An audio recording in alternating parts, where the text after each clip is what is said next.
Hi viewers, আসসালামু আলাইকুম। আজকে সুপার শপে কেনাকাটা করতে এসে একটা জিনিস হঠাৎ চোখে পড়লো। জিনিসটা হচ্ছে এটা।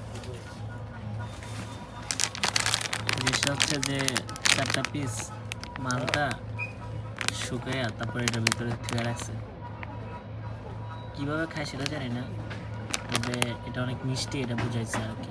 এই কাঞ্জিটা হচ্ছে মিষ্টির কাঞ্জি। মূলত বিষয় হচ্ছে এটার দাম হচ্ছে 250 ইয়েন। যেটা বাংলা টাকা কনভার্ট করলে প্রায় 200 টাকা, 205 টাকার মতন আসে। 4টা কমলার খাই যদি শুকাইয়া এরকমভাবে প্যাকেট করে রাখে, আর এটার দাম যদি ধরা হয় যে 250 টাকা, মানে কিছু বলার থাকলে বলতে পারেন আপনারা। এই হচ্ছে জাপানের অবস্থা। আপনাদের মতামত অবশ্যই জানাবেন।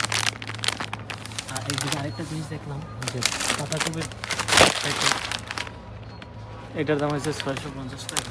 এটা একটু ভিজাইয়া তারপরে স্যুপ বানায় খায়, না লেখাই আছে স্যুপ খাওয়ার জন্য। এই হচ্ছে জাপানের অবস্থা।